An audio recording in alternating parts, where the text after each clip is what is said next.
A millionaire discovered that the granddaughter of his late teacher had no family left. He took her home and was shocked when his biological daughter rejected the girl. But then they went to the orphan's house, and something astonishing happened. She passed 2 days ago.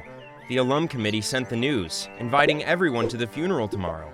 I thought you might not have read the emails, Josh told Anthony, who couldn't believe Mrs. Matthews was gone. She had been a school math teacher and the robotics team's faculty rep. She thought that Anthony would make it big one day. She was right. He now had an incredibly successful technology business and earned a considerable yearly salary. "Geez, thank you, Josh. I'll be there," Anthony replied to his old buddy from the robotics team. It would be easy because he only lived about 40 minutes away from their hometown. The friends spoke for a few more minutes and hung up. Anthony packed a small bag in case he had to stay at someone's house, but he told his wife it was unlikely. At least, that's what he hoped. The memorial was bittersweet, as she had been loved at the school, but the burial was solemn and quiet. Anthony stayed near his old friends and thanked Mrs. Matthews in his head for all her encouragement these years. Years ago, the robotics team had been just a few nerds with dreams, but thanks to her, it was now an award-winning team at school. Everyone was proud of that. "Look, that's even sadder," Josh suddenly muttered, looking towards the side. Anthony frowned, following his gaze and spotting a little girl dressed in black. "Who's that?" "Mrs. Matthews' granddaughter, Rosemary," Josh commented. "She has no one now." "What do you mean?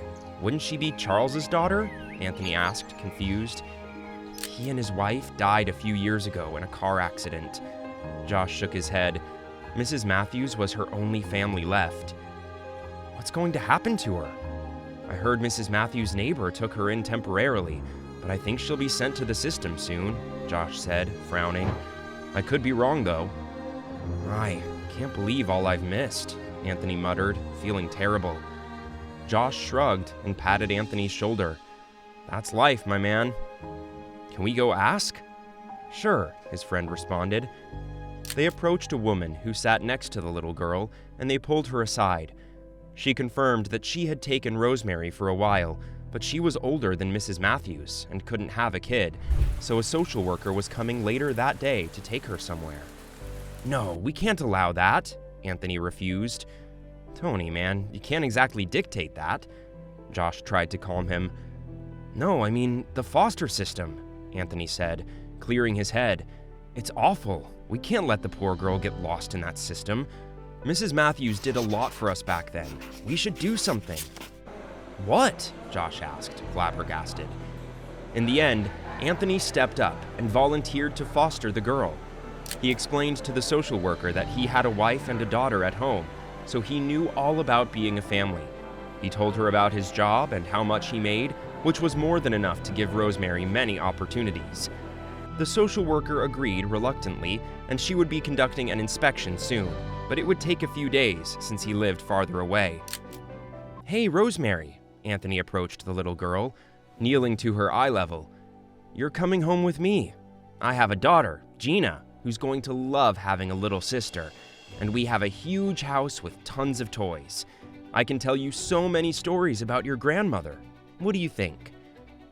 The little girl looked at him shyly and nodded, although he suspected it was not enthusiastically. Poor kid, Anthony thought, and offered his hand, which she grabbed timidly. "Who is that?" Gina yelled when she saw her father walk into the house with a little girl in tow. "Gina, my darling, this is Rosemary. She's going to live with us from now on," Anthony said, smiling. "What? Why?" Gina frowned, staring at Rosemary with a disgusted look. "Because she needs us," Anthony continued. "No!" Gina said, and Anthony's wife, Nicole, came over to try to calm the situation. Anthony had called her, and she was aware of everything, but they hadn't told their girl.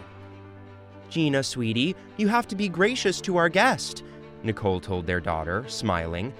"No, it's me or her. Decide. You can't bring another kid here," Gina yelled, and Anthony saw the tears in her eyes before she stormed off to her room. Nicole gave him an exhausted look and rushed after.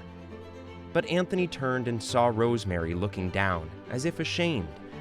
"Don't worry, Rosie. She'll come around soon, and you'll be the best sisters," he assured her, and the girl only nodded, with no words. Afterward, he and Nicole did everything they could to get the girls to bond. He bought them toys to use together, and Nicole arranged creative activities. Rosemary was brilliant, polite, and extremely sweet the few times she spoke up. But Gina was angry. She refused to share, looked angry all the time, and would not talk to Anthony much. One night, Nicole made them draw whatever they wanted on the crafts table, and Rosemary said something surprising.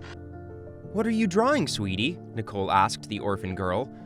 "It's my teddy. I miss it," she answered, and even Gina looked towards the girl's drawing.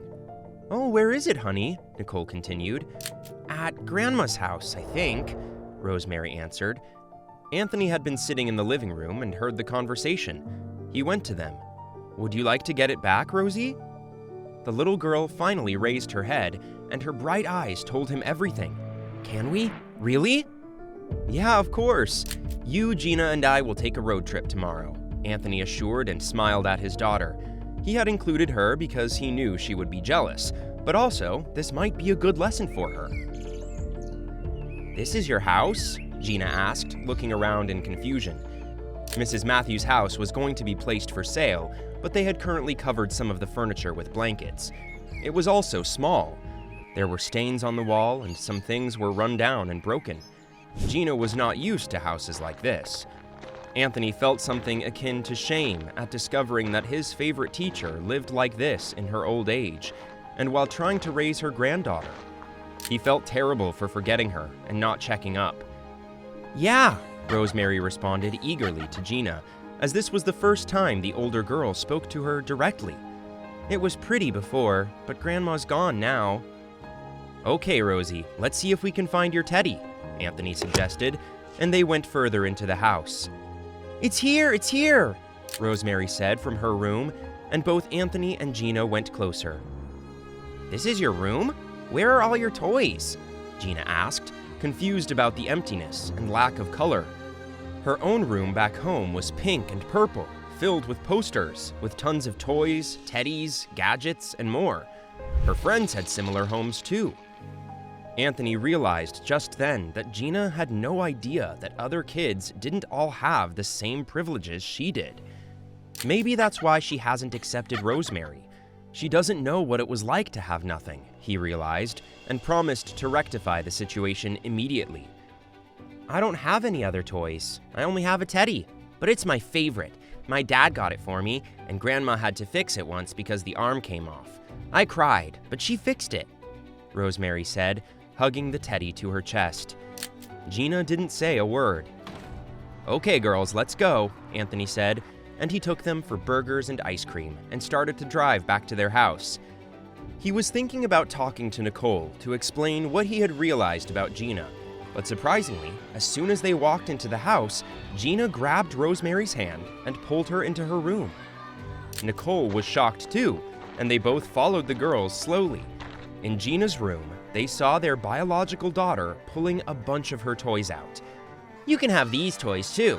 We can share," Gina offered, and Rosemary smiled carefully. "You can share Teddy too," she offered, and Gina nodded eagerly as she got other stuff like Barbies, her tablet, and more. Anthony smiled at his daughter and saw his wife getting emotional. They went back to the living room and left them alone. That day, Gina and Rosemary became sisters for real, although Anthony and Nicole had to wait several years before they could officially adopt Mrs. Matthews' granddaughter. Still, their family was whole, which wouldn't have happened without that road trip.